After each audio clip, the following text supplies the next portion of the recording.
為推動公眾參與社區規劃，工務局以居民為主導，委託新橋坊會同埋民間嘅規劃師開展新橋區街巷改造研究計劃。陳麗靜報導。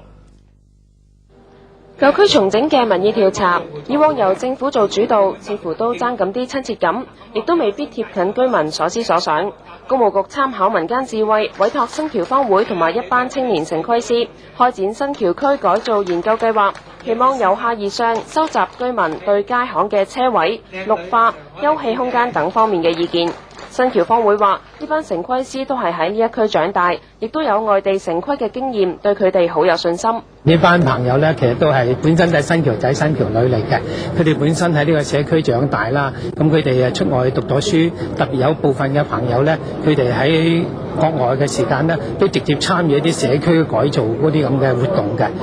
有城規師強調，居民嘅意見同埋溝通最重要。雖然我哋幾個都係讀規劃出嚟嘅，但其實我諗冇一個專家或者一個則師係完全掌握就係了解別人嘅想法，所以居民嘅意見溝通對我哋嚟講都好重要。專家意見係我哋絕對同用家嘅意見相輔相成。